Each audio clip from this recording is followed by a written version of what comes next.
एक असं कुंड ज्याच्यात अंघोळ केल्यानंतर आपल्या सर्व पापांचा नाश होतो. नमस्कार, मी गायत्री माने. हे आहे तुळजापुरातील इंद्रवरदायिनी देवी मंदिर, अर्थातच पापनाश मंदिर. पौराणिक कथेनुसार इंद्रदेवाने वृतासुराचा वध केल्यानंतर त्यांना ब्रह्महत्येचं पाप लागलं. त्या पापातून मुक्त होण्यासाठी इंद्रदेवाने आई तुळजाभवानीची प्रार्थना केली.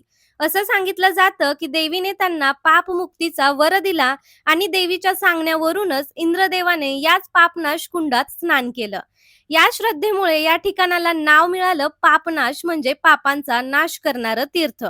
आजही या कुंडात स्नान केल्याने पापांचा नाश होतो अशी भाविकांची श्रद्धा आहे.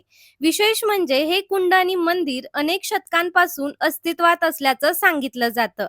अभ्यासकांच्या मते मंदिर आणि कुंडाचं बांधकाम साधारण 13व्या शतकाच्या उत्तरार्धाशी संबंधित असू शकतं. दगडी बांधकाम, सुंदर सभामंडप आणि गर्भगृह अशी मंदिराची रचना आहे. लांबून लांबून भाविक इथे दर्शनासाठी येतात. म्हणूनच तुळजाभवानीच्या दर्शनाला आलात तर या प्राचीन पापनाश मंदिराला नक्की भेट द्या.